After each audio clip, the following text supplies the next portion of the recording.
Você pode falar assim, Leandro, o que cérebro humano, o que o doutor Zé Mauro tem a ver com a minha vida? Tudo. Muitas vezes, irmãos, nós estamos querendo mudar a nossa vida do dia para a noite. Mas deixa eu dizer para você, ninguém constrói uma vida do dia para a noite. Ninguém constrói uma mudança do dia para a noite. Nós precisamos, querido, entender e aprender que a construção de uma vida leva tempo. A construção de coisas que valem a pena, a construção de uma história, a construção de uma experiência, ela sempre vai ser resultado de escolha após escolha, de dia após dia. E muitas vezes, inspirados por uma sociedade imediatista, nós temos vivido uma vida de uma forma errada, onde nós queremos fazer muito pouco para ter muito, e onde nós queremos, querido, que as coisas aconteçam muito rápido na nossa vida. Se você abrir sua Bíblia comigo em Hebreus, capítulo de número 5, eu quero ler um texto com você, em Hebreus capítulo de número 5, no versículo de número 12, nós temos aqui, querido, o escritor falando sobre algo que deixa claro isso que nós estamos começando a conversar nessa noite. Hebreus capítulo de número 5, no verso de número 12. Quando você chega lá comigo, você diz, a minha vida está virando.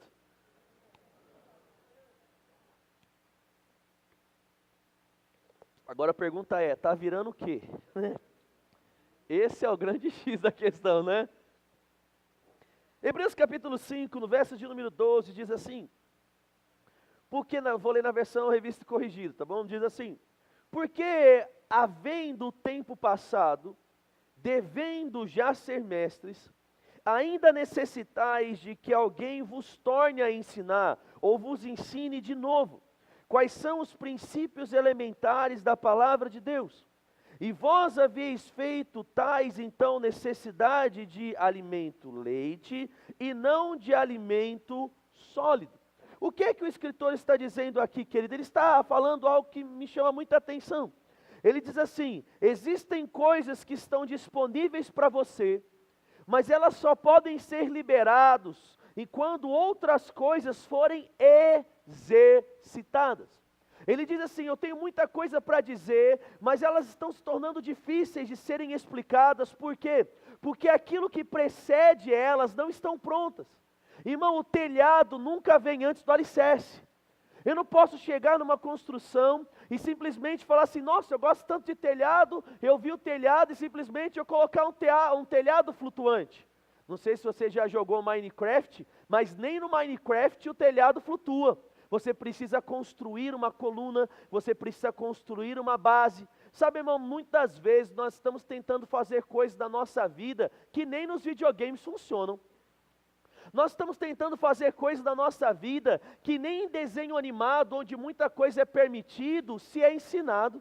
O que é que o escritor está dizendo? Nós só vamos chegar a viver aquilo que nós podemos viver quando nós aprendemos a exercer aquilo que antecede uma estação futura na nossa vida.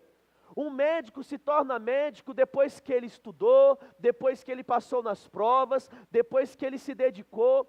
Eu nunca vi, querido, uma pessoa simplesmente porque ela quer construir um prédio, ela chega na rua e fala assim, eu quero você, a partir de hoje toma aqui, esse capacete branco e você é um engenheiro da minha obra.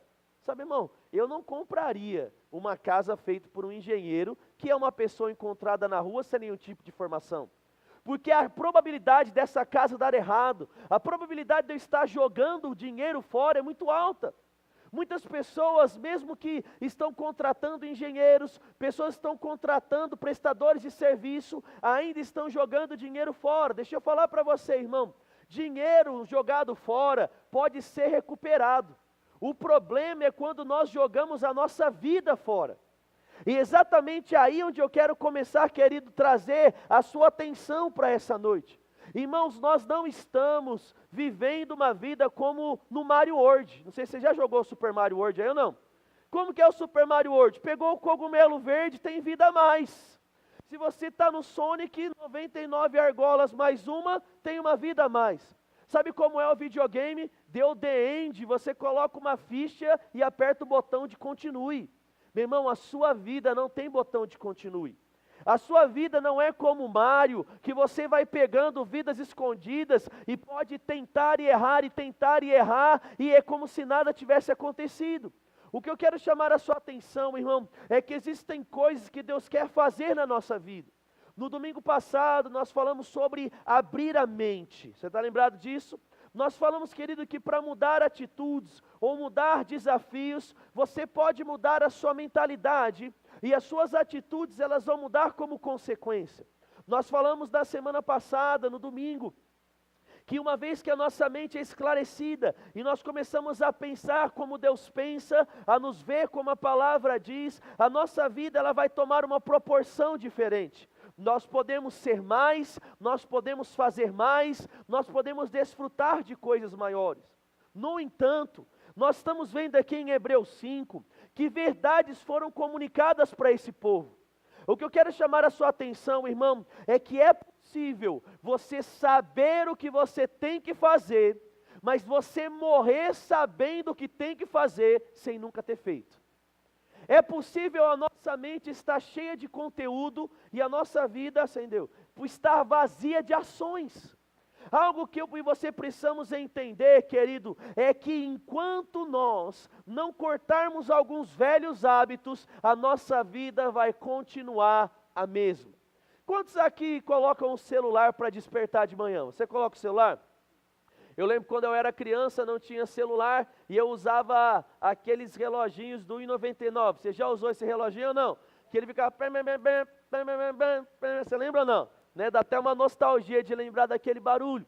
Mas se eu pudesse talvez voltar no tempo, aquele reloginho ele era melhor do que os celulares. Sabe por quê? Porque de um tempo para cá, queridos, o celular trouxe para nós uma invenção. Qual? Soneca. Você sabe o que eu estou dizendo, né? O que é que você faz? Você vai lá e coloca despertar 6h50. E aí você vai lá e configura soneca a cada 10 minutos. Aí vai lá, tá tocando, bem, você faz o quê? Passa para o lado, soneca. E aí na hora que você vai lá, você vê 7 horas, vou dar mais uma soneca. Aí você 7h10, vou dar mais uma soneca. Sabe, irmão, e nós temos criado esse hábito, e muitas vezes o hábito de trazer a soneca de manhã tem sido transferido para outras áreas da nossa vida. Sabe o que é fazer a soneca? É enganar a você mesmo. É comprovado, irmão, que o seu corpo, ele entra em um estágio de descanso depois do primeiro, segundo nível de sono. Você não consegue em 10 minutos, irmãos, entrar em um estágio onde você começa a descansar. Seria muito melhor você acordar na hora que o relógio despertou e começar a fazer as coisas do que ficar protelando. Muitas vezes, irmãos, nós temos acostumado tanto com a soneca, que a gente tem transformado a nossa vida em uma eterna soneca. Nós temos muitas vezes acordado, nós sabemos o que nós temos que fazer, mas a gente fala assim, eu faço amanhã, eu faço depois da manhã, eu faço depois da manhã. Quantos aqui algum dia já pensaram que o dia poderia ter mais de 24 horas? Já pensou nisso? Sabe, irmão, por que muitas vezes a nossa vida está tão corrida? Porque muitas vezes nós temos tanta, mas tanta urgência. Sabe por quê? Porque nós estamos diante de uma situação, nós sabemos que nós temos que resolver, nós podemos resolver, nós temos tudo que nós precisamos, menos algo que é muito importante, que se chama força de vontade, desejo. Você tem o dinheiro que precisa para resolver, você tem o entendimento e a inteligência, só que simplesmente você decide, ao invés de fazer, assistir um seriado. Você decide, ao invés de fazer, assistir um YouTube. Você decide, ao invés de fazer, dormir. Ou então você já tem um monte de coisa para fazer e você decide fazer uma coisa nova. Muitas vezes, a nossa vida ela tem sido demasiadamente cansada. Muitas vezes nós não estamos sendo produtivos. Sabe por quê? Porque nós estamos esquecendo de matar o nosso leão por dia. Se você abrir sua Bíblia comigo, lá em Mateus, fala comigo. Mateus capítulo de número 6. E se você querer pegar junto comigo nessa noite, a sua semana vai ser totalmente diferente. Eu creio em um tempo de alta produtividade na sua vida, querido. Eu creio em um tempo onde as coisas vão acontecer, eu creio em um tempo onde Deus não vai se ver impedido de revelar coisas para você. Vai acontecer e vai chegar um tempo onde Deus vai colocar o telhado no tempo do telhado, porque as coisas que antecedem o telhado vão estar prontas.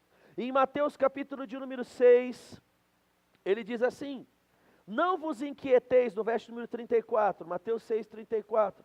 Não vos inquieteis, pois, pelo dia de amanhã, porque o dia de amanhã cuidará de si mesmo, pois basta a cada dia o seu mal.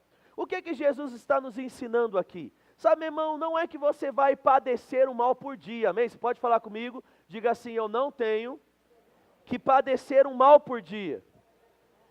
Às vezes as pessoas leem esse texto e elas acham que é isso, todo dia tem uma coisa errada, todo dia tem uma doença para acontecer, uma falta. Não é isso que Jesus está dizendo. Jesus está falando aqui sobre desafios. Jesus está falando sobre coisas que nós precisamos fazer. Ele está trabalhando a ansiedade no coração dos seus discípulos. E ele diz assim: ei, discípulos, não se preocupem com o amanhã, porque mais importante do que o amanhã é você cuidar do seu hoje. Sabe, irmão, eu vejo pessoas fazendo tantos planos para o futuro, mas elas esquecem de cuidar do seu agora. Não existe futuro sem o agora. Não existe um amanhã se eu não fizer aquilo que eu preciso fazer hoje. Leandro, onde é que você está querendo chegar? Eu estou querendo chegar, querido, no entendimento. Eu quero trazer a sua atenção para a necessidade de começar a fazer o que você já deveria estar fazendo. Quantas coisas da nossa vida nós temos acumulado? Quantas tarefas nós temos deixado para amanhã e nós nunca fazemos? Mas sabe o que isso tem acontecido? Isso tem barrado a sua vida, irmão. Não dá para passar de estação, não dá para passar de fase, sem antes completar aquilo que está destinado para a gente hoje. Existe algo que você precisa fazer hoje, então vai e faça. Muitas vezes, irmãos, nós sabemos que nós temos que consertar relacionamentos e nós não consertamos. Muitas vezes nós sabemos que nós temos que pagar contas e nós não pagamos. Quantas vezes a gente sabe que a gente tem que estudar e não estuda? Meu irmão, entenda algo, você está nesse mundo para viver de uma forma diferente. Não se acostume com a forma que o mundo lá fora está vivendo. Não se acostume com o ideal ou com as ações das pessoas lá de fora. Muitas vezes, nós temos visto um tipo de pessoa mais ou menos assim. Ela entra na faculdade, e aí ela está na faculdade, mas ela não está na faculdade. Sabe o que eu estou dizendo ou não? Ela está de corpo presente, mas de mente ausente. Tem gente que parece que vive assim no planeta Terra, não é verdade?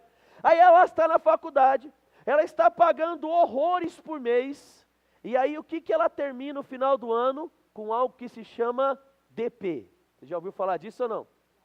Aí lá o adolescente está estudando, e aí ele só estuda, é só isso que ele faz da vida, e aí chega no fim do ano, ele não pode sair antes de férias, por quê? Porque ele não fechou as notas, ele está de recuperação. Não sei se aconteceu isso com você, começou o ano, e a gente, aê, começou o ano na escola, e aí a gente no primeiro semestre, nada. Fica com nota vermelha, as notas ficam baixíssimas, e aí está lá no terceiro trimestre, e aí nada, não está acontecendo nada na sua nota, chega no último.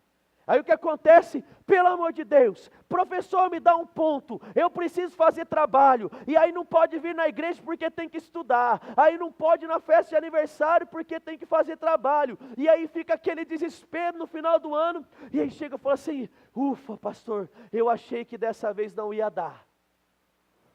Pergunto para você, precisava passar por tudo isso no final do ano? Irmão, deixa eu contar um segredo para você. Talvez a sua vida só esteja sendo tão difícil quanto ela está, porque você não tem feito o que você precisa fazer em cada estação. Talvez a nossa vida esteja tão cheia de problemas, porque, querido, matar um leão por dia é uma coisa, mas se eu não matar o leão da segunda, na terça tem 2. E se eu não matar da segunda e da terça, na quarta tem 3. Pastor, mas qual é o leão? É a doença? Não, querido, esquece dessas coisas. O leão talvez, querido, é da casa que você tem que limpar. O leão talvez, querido, é da continha que você tem que pagar.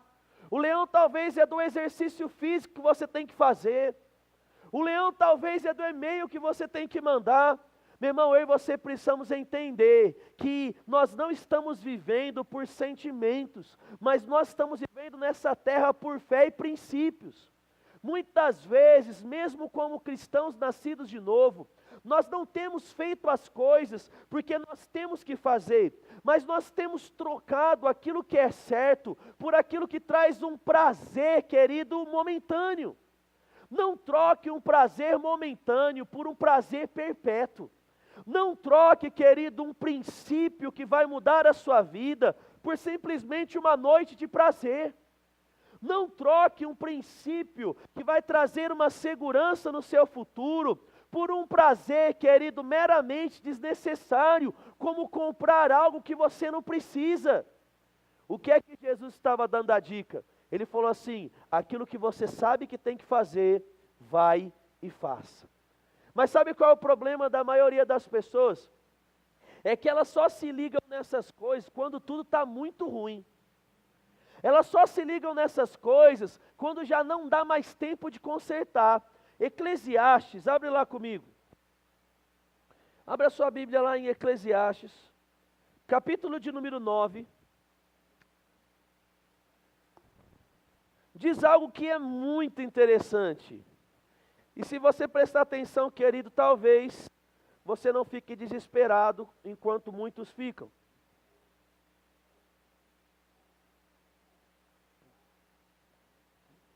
Eclesiastes, capítulo de número 9.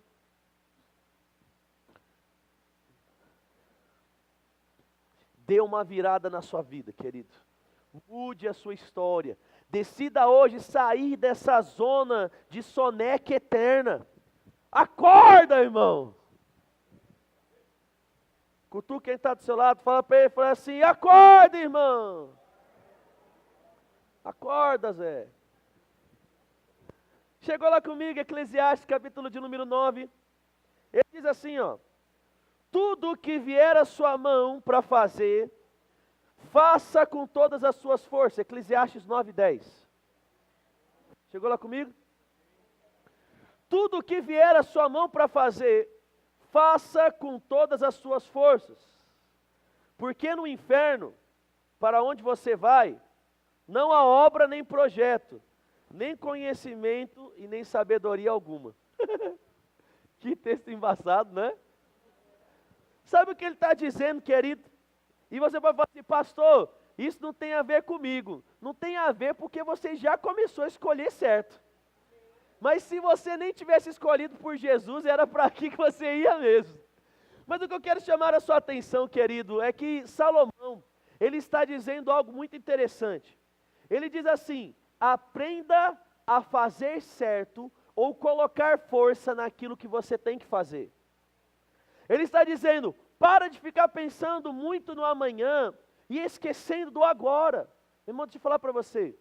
É muito mais fácil ensinar uma criança no caminho que deve andar do que você ter que ficar acompanhando um adulto de clínica em clínica de recuperação, que já se internaram mais de 30 vezes e ainda são dependentes. Qual o maior número que você já viu, Fran? 49? 49 vezes a pessoa se internando para sair das drogas e não sai. Mas sabe o que a gente faz? A gente fala assim: não, não vai não. Não vai virar coisa ruim meu filho não. Não vai virar ruim coisa minha filha não. Aí sabe o que a gente faz? A gente olha para o cartão de crédito e fala assim: não, eu vou pagar o mínimo esse mês e mês que vem eu pago tudo. Só que sabe qual é o problema, irmão? Se você não tem para pagar esse mês e continua gastando, no outro mês você também não tem. Algo que você precisamos entender é que uma bola de neve, ela começa, querido, talvez com uma pedrinha que se deslocou no alto da montanha. Grandes dívidas, elas vêm de pequenas compras. Grandes desastres na família, ela vem, querido, do abandono de pequenos princípios. Vamos falar de uma forma mais prática? Irmão, se você tem um filho, Deus te deu um filho ou uma filha, é para você criar e não para os outros. Nossa, isso foi bem legal, vou falar de novo. Sabe, querido, se você tem um filho ou uma filha, você não trouxe esse filho ou essa filha no mundo para o seu líder criar, para o seu pastor criar, para o mundo criar, para o chefe criar, é para você. E sabe qual é o problema? Muitas vezes nós, por preguiça, talvez por um eterno modo soneca, nós temos delegado coisas para outras pessoas, quando a responsabilidade é nossa. E deixa eu falar algo para você, se você delega a educação do seu filho, você nunca vai poder culpar os outros pelo futuro destruidor que ele vai ter. Porque se você delega para outro fazer aquilo que você deveria fazer, a culpa é sua, não do outro. Muitas vezes, irmãos, nós estamos culpando o governo porque a gente não tem dinheiro, mas na realidade você não tem dinheiro por culpa sua. A gente está culpando, querido, o diabo e os demônios por tantas coisas ruins que estão acontecendo no nosso casamento, mas na realidade, irmão, a culpa do nosso casamento está ruim é nossa. O que você está pregando nessa noite, pastor? Eu estou mandando uma real. Eu estou te ensinando a mudar de vida. Como é que a virada vai acontecer? Não vai ser, querido, em um culto. Uma virada não vai acontecer porque você vai cair no espírito e vai levantar. Como é que uma virada vai acontecer? Quando você abrir a sua mente para a palavra, quando você trazer a palavra para o seu coração, mas quando essa palavra encontrar um homem e uma mulher que estão decididos a pegar no arado, irmão. Não, você tem que dar glória a Deus, irmão. Deus está te chamando para pegar no arado da sua casa. Deus está te chamando para pegar no arado da sua saúde. Deus está te chamando para pegar no arado da sua conta. Não tem que dar glória a Deus, irmão. Tem que ficar feliz. É culpa sua. A bênção da sua vida, o futuro promissor da sua vida, é culpa sua. Agora eu falo para você, se o meu futuro é ruim, é culpa de quem? É a sociedade. Eu sou vítima de uma sociedade, você é vítima de você mesmo, amigo. Aí a gente está lá, e aí eu falo assim, irmão, eu não sou contra cotas e nem a favor de cotas. Eu não vou falar aqui para você a minha opinião, mas deixa eu falar para você. Eu acredito que um negro não precisa de cotas para dar certo na vida, irmão. Eu acredito que uma pessoa que nasceu num berço pobre não precisa de cota para dar certo na vida, irmão. Eu acredito que nós somos senhores do nosso futuro.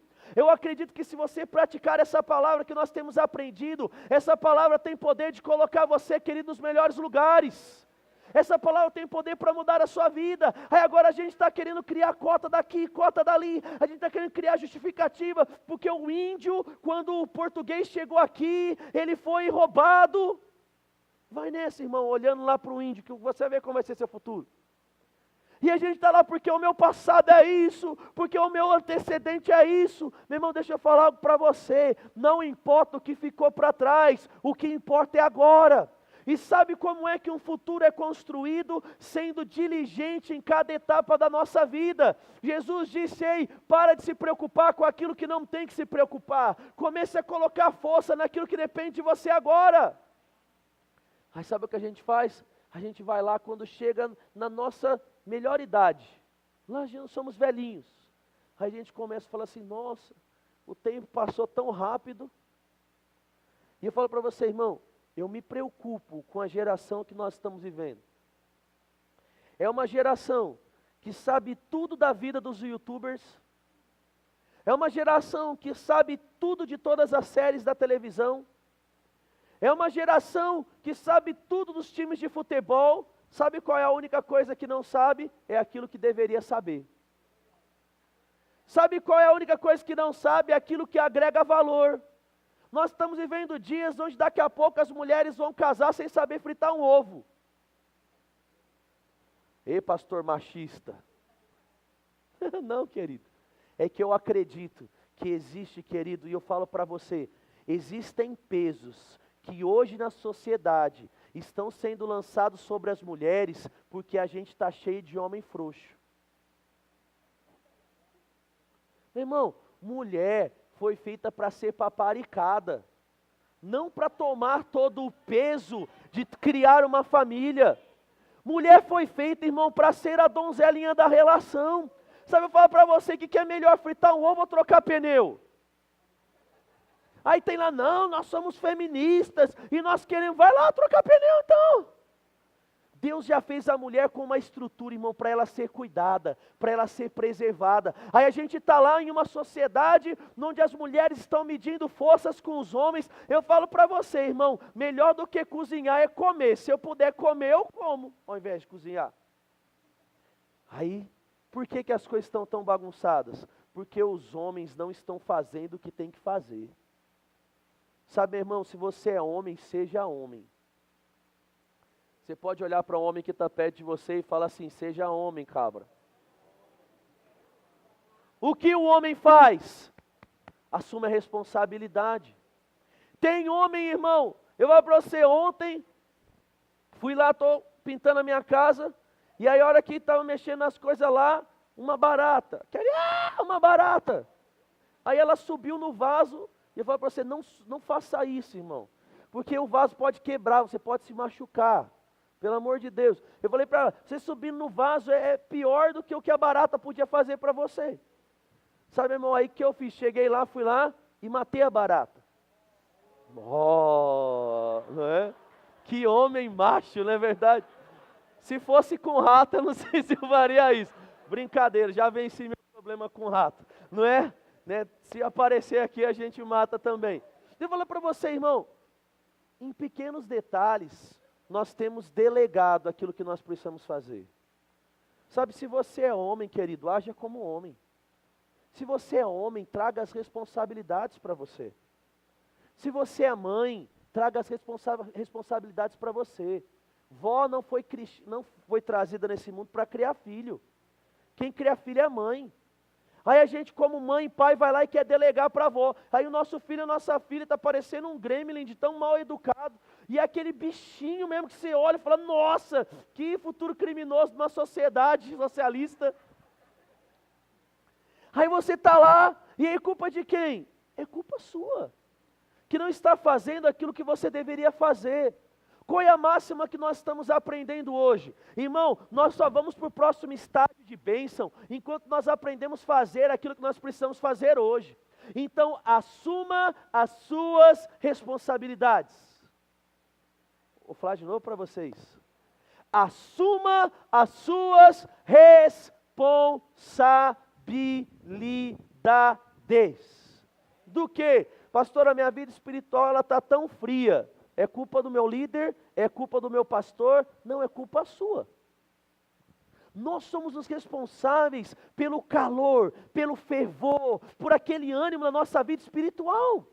Sabe, irmão, e a gente não ora e culpa a outra pessoa, a gente não lê a Bíblia e culpa a outra pessoa. Sabe, irmão, eu e você precisamos entender e parar, sair desse lugar onde nós não estamos fazendo aquilo que nós precisamos fazer. O que é que Deus está nos chamando hoje? Ele está dizendo assim, ei Leandro, tem muita bênção para você, mas a bênção está ficando difícil de te encontrar e te alcançar, porque tendo o tempo decorrido, você não tem feito o que tem que fazer, Leandro. Eu sei que tem gente que está tendo dificuldade de entender. Vem cá, Vinícius, sobe aqui para mim. Cadê Igor? Vem cá você também. Aí. Você percebe alguma diferença entre os dois? Quase nenhuma, não é? Você pesa quanto? 35 e você 36? Mais ou menos, não é? Eu falo para você, imagine que a minha responsabilidade hoje é cuidar da vida do Vinícius. Aí o que eu vou fazer? Sobe aqui nas minhas costas, Vinícius, pode pular. Irmão, falo para você, 30 quilos a gente até corre, né? Você está aqui, a gente vamos para lá. Eu posso ficar carregando o Vinícius o dia todo. Mas sabe qual é o problema, irmão? Vou trazer aqui. Se eu não cuidar do Vinícius hoje, vai sobrar o Vinícius, porque, cuidei do Vinícius hoje, resolvi, desce aí, Vini. Aí, obrigado por quebrar o negócio, brincadeira. Vai para lá, Vinícius, aí. Cuidei do Vinícius hoje, o que acontece? O problema do Vinícius está resolvido. Eu não tenho mais que cuidar. O peso dele não está sobre a minha vida. Mas qual é o problema? Vem para cá, Vini. Eu estou aqui e eu sei que tem uma fila, não é? Tem que cuidar do Vinícius, depois tem que cuidar do Igor, e aí depois tem cada dia o seu mal, cada dia a sua circunstância. Aí eu venho aqui e falo assim, tenho que cuidar do Vinícius, mas quer saber de uma coisa? Nossa, olha que bexiga amarela, tão legal. Nossa, que bexiga amarela, olha aqui, se eu fizer assim, ela faz assim, se eu apertar, ela estoura. Eu fico tão envolvido com isso, que passa o dia, o Vinícius está no mesmo lugar. Aí o que acontece? No próximo dia eu não tenho só o Vinícius, mas eu tenho o Vinícius e o Igor. Sobe agora aqui, Vinícius. Sobe aí. Está aqui. Aí qual é o problema? Vai lá, Igor.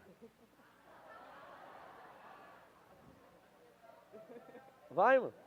Pode subir. Aí, eu falo para você, ó, fica muito mais difícil andar. Por quê? Porque não são mais 30 quilos, são 62 quilos. Pode descer. Aí. Dá uma salva de palmas para os nossos modelos francos. Aí. Obrigado. Por que eu fiz questão de trazer os dois aqui? Para você não ter desculpa que você não entendeu o que a gente está falando nessa noite. O que nós estamos falando? O que você tem que fazer? Coloque toda a sua força nisso. É como se você estivesse vendo um alpinista. Você consegue imaginar comigo um alpinista subindo uma montanha? Quantos conseguem imaginar? Fala para você, a alegria do alpinista está onde?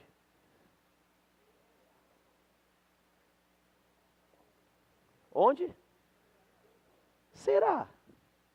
Imagine que o alpinista está subindo, aí eu viro para ele e falo assim, alpinista, onde está a sua alegria? Aí eu pego ele, coloco ele num helicóptero e simplesmente solto ele no topo.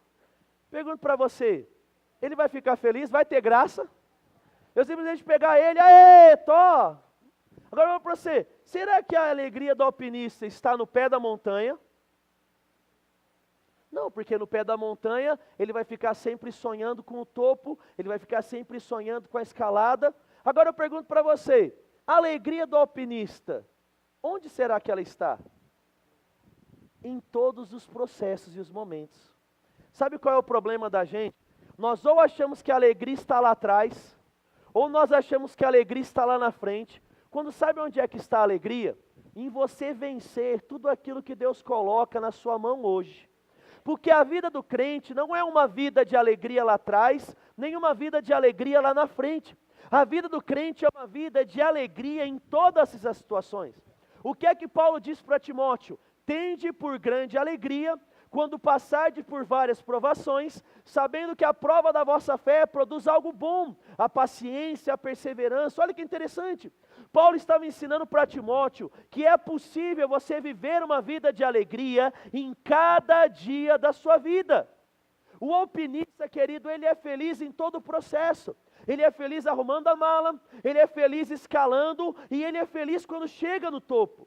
Se eu estiver só na base, eu não vou ser feliz, vou ser frustrado. Se eu estiver só no topo, eu não vou ser feliz, por quê? Porque etapas constroem uma vida.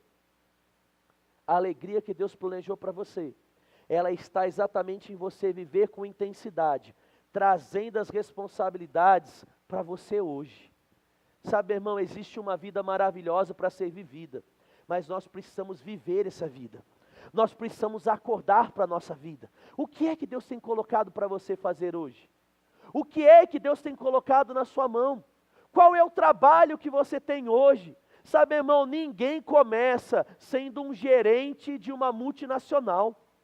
Um gerente de uma multinacional, ele vai passar por processos, ele vai passar por áreas, ele vai passar por coisas que irão construir num backstage, vão construir um histórico, vão construir, querido, um know-how, que vai tornar ele uma pessoa apta para estar naquele lugar. Muitas vezes nós estamos querendo chegar só no topo, mas você vai perceber que se você queimar etapa e chegar no topo, não tem alegria no topo. Se você só ficar na base pensando em que um dia pode acontecer, mas não sair da base, querido, você vai ser frustrado. Onde é que está a alegria do cristão? Viver o propósito de Deus para ele. Se Deus hoje coloca você como pai e como mãe, curta o tempo de pai e de mãe. Sabe por quê? Porque chega uma hora que os filhos vão. E aí a gente fica, ai, meu filhinho cresceu, minha filhinha cresceu, e a gente quer tratar eles como crianças. Sabe por quê? Porque a gente perdeu o time. Ei, meu irmão, pare de perder o time da sua vida, porque a vida é uma só. O que é que Salomão disse? Ei, faça agora, porque vocês estão indo para o inferno. Eu posso talvez trazer isso para a sua vida também hoje. Ei, faça agora, porque você está indo para o céu. Exatamente como nós ouvimos quinta-feira aqui, o tempo do sobrenatural é na terra, porque no céu não precisa de milagre. Aí a gente está lá, não, mas vai ser milagroso, milagroso é agora, irmão. Lá não precisa de milagre de cura, porque não tem doença, não precisa de milagre de provisão. Leandro, resume para mim, porque você está falando de forma muito complexa. Eu falo, irmão, tem uma vida melhor para a gente viver, mas você tem que sair do seu lugar, irmão.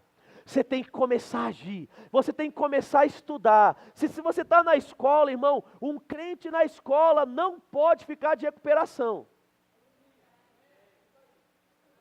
Que isso, pastor? E se ele tem um problema de deficiência mental? Sabe, irmão, alguns só parecem ter, não tem. Mas se tem uma dificuldade, nós vamos ajudar. Vai estudar mais, nós vamos impor as mãos e vai ser curado. Vai vir uma graça sobrenatural. Mas sabe qual é o problema, irmão? De 100, um pode ter um problema fisiológico. Os outros 99, querido, é porque levam de qualquer jeito. Sabe, você vai lá e fala para você, sua vida financeira. Pastor, eu estou há 10 anos lutando contra o gafanhoto. Sabe, irmão, enquanto você lutar contra o gafanhoto, você vai perder. Porque você não foi chamado para lutar contra o gafanhoto. Você foi chamado para lutar contra você. Você foi chamado para lutar contra a sua vontade de usar o dinheiro do dízimo para comprar roupa. Você foi chamado para lutar contra os seus desejos carnais e aprender a praticar a palavra. Pastor, eu trabalho, parece que o meu dinheiro não dá. É claro, irmão, você não está fazendo o que você tem que fazer. Você não está sendo fiel nos seus dízimos, nas suas ofertas. Você não está sendo generoso.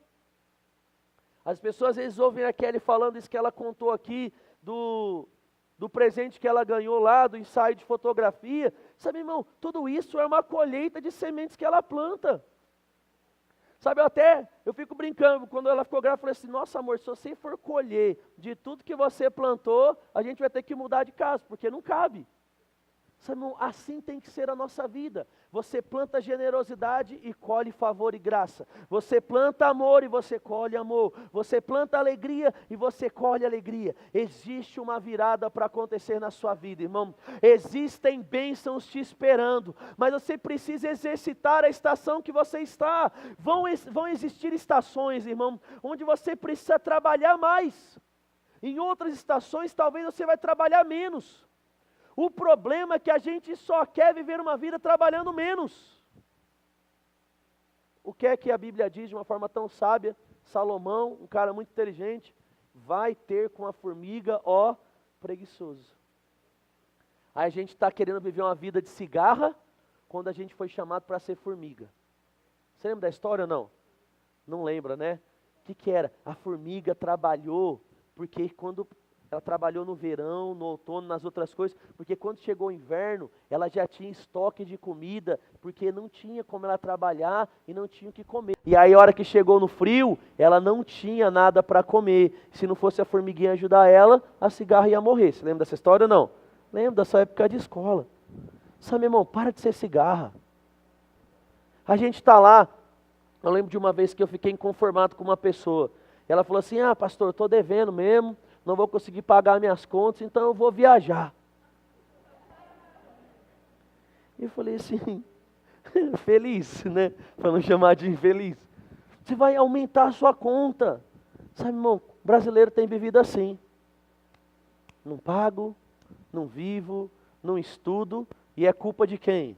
Da Dilma. Tem que arrumar um culpado, né? Eu estou gordo por culpa de quem? Do meu pai? Não, querido. É culpa de mim, meu pai só me colocou no mundo. As escolhas sou eu quem faço. Sabe, se eu posso dar uma boa dica para você, querido. não faça como Jonas. Jonas capítulo de número 1, a partir do versículo de número 1, diz que Deus vira para Jonas e fala assim: Jonas, tem um povo que está sendo destruído, vai morrer e você precisa pregar para eles, o povo de Nínive. Ao ouvir isso, Jonas, vendo e sabendo que Deus era poderoso e misericordioso para perdoar o povo, ele falou assim: não, esse povo fez muita coisa errada, eles têm aí que morrer mesmo, eu que não vou. Sabe o que Jonas começou a fazer? Fugir das suas responsabilidades. O problema é que enquanto Jonas fugia, um navio naufragou. Enquanto Jonas fugia, a árvore que ele descansava morreu. Deixa eu falar algo para você, querido. Enquanto você fugir das suas responsabilidades, a bênção do Senhor não pode te alcançar. Enquanto você fugir da prática da palavra, nem um homem do mundo e nem Deus vão poder mudar a sua história. Pastor, o que é que você está falando hoje? Sobre mudança de vida, irmão. Nós estamos falando sobre a oportunidade de viver diferente. Sabe qual é a minha expectativa? Que você saia daqui, de uma vez por todas, decidindo praticar essa palavra. Sabe, conserte relacionamentos, irmãos. Se você não fala com seu pai, com sua mãe há décadas, talvez seja essa noite uma noite onde você está sendo inspirado a falar. Se você é um empregado, querido, que numa lista de corte, você é o primeiro nome a ser cogitado, se torne aquele trabalhador indispensável. Se você, querido, é um aluno, se torne um aluno com as melhores notas. Muitas vezes, irmãos, nós estamos querendo colher os melhores resultados, mas nós temos feito as piores colheitas. Uma boa colheita, ela vem de muito trabalho. Uma boa colheita, ela vem de uma grande dedicação. Como eu disse para você, a nossa vida ela é dividida em estações. Vão existir momentos, querido, onde você vai ganhar muito e trabalhar pouco. Mas vão existir momentos onde você vai ter que trabalhar muito para ganhar pouco. Falei ao contrário, né? Você vai ter que trabalhar muito para ganhar pouco, ou você vai ter que trabalhar pouco para ganhar muito. Entenda a estação que você está vivendo. Pastor, eu preciso trabalhar bastante. Querido. Eu lembro que quando eu tinha perto dos meus 14, 15 anos, eu acordava antes das 5 horas da manhã e eu ia dormir depois da meia-noite. Trabalhava de manhã, fazia Senai à tarde e fazia escola à noite. Não morri. E sou grato a Deus por tudo isso que eu fiz. Hoje eu vejo pessoas, irmãos, que trabalham 8 horas por dia e é como se estivessem morrendo. Sabe, irmão, Deus está mandando uma real para a gente nessa noite. Existem bênçãos para te alcançar, mas Deus não está podendo te dar porque falta algo em você. Deus não está podendo te tocar porque falta algo em você. A sua casa não vai se limpar sozinha. As suas amizades não vão se trocar sozinhos. Pastor, mas como é que eu faço? Comece a limpar cômodo por cômodo. Talvez olhando para uma casa inteira suja, você desanima sabendo de todo o trabalho que você tem que fazer. Mas comece a olhar cômodo por cômodo. Decida hoje sair daqui, irmão, talvez mudando a sua vida sentimental, cuidando um pouquinho da sua alma, da sua mente. Ou talvez decida sair daqui procurando um curso. Irmão, deixa eu falar para você, talvez você está tentando procurar emprego há mais de ano e não consegue. Talvez esteja na hora de se reinventar. Já pensou nisso? Você já pensou, querido, que a prefeitura hoje, ela oferece cursos gratuitos de capacitação? Eletricista, mecânico. Você pode ir no Senai, no Senac, tantas outras coisas. Tem bolsas, a faculdade você pode financiar, você pode prestar um Enem, e você está lá tentando bater na mesma tecla. Sabe, querido, as coisas mudam e nós precisamos mudar também. Não, pastor, mas eu sempre fiz assim. Talvez seja a hora de fazer assado. Talvez seja a hora de fazer um pouquinho diferente. Deus está nos chamando para mudar de vida nessa noite, irmãos. E eu não sei quanto a você, mas eu estou decidido a sair daqui a mudar áreas da minha vida. Assim como na semana passada eu saí daqui decidido a aumentar o meu horizonte acerca de algumas coisas. Hoje eu saio decidido a colocar força, porque é uma vida só. Sabe, irmão, sem essa de ficar chorando em velório falando de mudança de vida, e quando a gente sai dali foi simplesmente lágrimas de crocodilo. Sem essa mais de ouvir ministrações no culto, falando sobre mudança de vida e a nossa vida continuar na mesma. Sabe, decida fazer dessa ministração um marco na sua vida. Decida fazer dessa noite, querido, um momento onde você vai dar passos para acertar em coisas que você tem errado. Pastor, eu entendi, eu não vou mais comer errado, eu não vou mais assistir seriado, eu não vou mais errar. Ei, meu irmão, você vai se frustrar, porque ninguém consegue mudar toda a vida em uma segunda-feira. Mude uma coisa na segunda, mude outra coisa na outra segunda, mude outra coisa na outra terça, mas uma coisa que nós precisamos fazer é não parar de mudar. É não parar de trazer essas verdades para a palavra e começar a entender que é com a gente que está falando. Você pode às vezes estar aqui falando e você pode sair com dois sentimentos. O primeiro, você pode sair daqui com raiva. Por quê? Você pode estar falando assim: nossa, o pastor está falando para mim, e achar que alguém me ligou e me contou alguma coisa para te dar indireta. Esse é o primeiro sentimento. E eu quero falar para você, querido, isso nunca vai acontecer. Nós não usamos o púlpito para dar indireta para as pessoas. Nós usamos o púlpito para mudar a vida das pessoas. Qual o segundo sentimento? É você saber, querido, que é Deus que está falando com você. É você saber que todas as vezes que você abrir os seus olhos para a palavra, ela sempre vai confrontar algo dentro de você, porque a palavra tem a ideia de produzir mudança, e sem mudança não existe transformação. Faça diferente, irmão. Se você até aqui foi uma pessoa desorganizada, comece a procurar uma organização. Se você não consegue sozinho, peça ajuda. Use o YouTube, use cursos online, se matricule em uma escola, vá conversar com o seu líder, marque uma pastoral com o seu pastor. Pastor, a minha vida sentimental, ela é, meu Deus, uma odisseia. Que história cheia de altos e baixos e longa. Sabe, irmão, procure ajuda. Pastor, eu não consigo ficar namorando uma pessoa há mais de 3 meses. Pare de começar. Se acerte antes de você entrar em um relacionamento, porque certamente o problema não está com as pessoas, mas está com você. Pastor, eu não consigo sair das dívidas. Vamos conversar, vamos tentar te ajudar.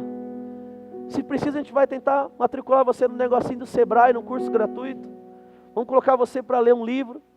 Vamos ensinar você a importância do dízimo e da oferta. Pastor, eu já passei por tantos lugares e ministerialmente eu decidi que eu não vou fazer mais nada, porque toda a igreja tem problema. Sabe, querido, toda igreja tem problema porque ela tem você. Toda igreja tem problema porque nós somos seres humanos. Toda igreja tem problema porque homens erram. Mas deixa eu falar algo para você. Se você estiver empenhado e você estiver engajado em acertar, eu estiver engajado, o Fábio estiver, o Zé estiver, e cada um de nós estivermos engajados em acertar, cada dia nós vamos ficar melhor. E se porventura alguém errar, nós vamos consertar juntos. Sabe, irmão, ninguém é tão ruim que em um erro tem que ser jogado fora. Sabe, se você cansou do ministério, querido, deixa eu falar para você, não é o fim. Não se canse, acredite. Mas antes, querido, de mudar as pessoas, mude você. Porque quando eu mudo, o meu futuro muda. Sabe, meu irmão, se eu pudesse resumir tudo isso que a gente conversou, mais uma vez eu falo para você, Deus está nos chamando para viver uma vida melhor. Mas Ele precisa da nossa ajuda. Sabe, não existe fórmula mágica para o emagrecimento, né? E eu me sinto muito condenado de falar sobre emagrecimento, porque eu preciso emagrecer. Sabe como é que a gente vai conseguir? Juntos. Sabe como é que a gente vai conseguir? Dia após dia nas renúncias. Como é que eu vou conseguir tocar como o Igor? No dia que eu começar, dia após dia, fazendo o que eu preciso fazer. Mas para finalizar, deixa eu falar uma coisa para você. Quando você lembra de Michael Jordan, qual a primeira coisa que vem na sua mente? Basquete. É isso ou não é? Quando você lembra de Pelé, qual a primeira coisa que vem na sua mente? Futebol. Sabe por quê? Deixa eu falar algo para você. Ninguém consegue ser bom em tudo. Talvez você tenha se frustrado, porque você tem tentado ser bom em tudo e não tem sido bom em nada. Sabe, irmão, faça o que é médio na maioria das coisas e escolha uma coisa para você se destacar. Escolha uma coisa para você ser bom. Pastor, eu quero ser o melhor cozinheiro. Então não queira ser o melhor cozinheiro e o melhor mecânico, porque você não vai ser nenhuma das duas coisas. Se esforce para ser o melhor cozinheiro. Pastor, eu quero ser o melhor pai. Então você vai se esforçar para ser o melhor pai. E talvez você não vai ser o melhor jogador de futebol, porque o tempo que você fica jogando as peladas, você vai ter que abrir um pouco a mão para passar mais tempo com o seu filho ou com a sua filha. Ah, pastor, mas eu chego tão cansado do trabalho e eu vou 10 horas da noite no cinema com o meu filho? É. Por quê? Porque se esse é o tempo que você tem, você vai se dedicar para passar tempo com ele. Você está entendendo o que a gente está falando nessa noite, irmão? Eu acredito que não tem como ser mais claro. O que subiu no meu coração, Deus quer fazer coisas na nossa vida, mas nós precisamos produzir uma virada. Nós precisamos produzir mudança de atitudes. Nós precisamos sair da nossa soneca eterna, da nossa sonolência eterna e começar a agir.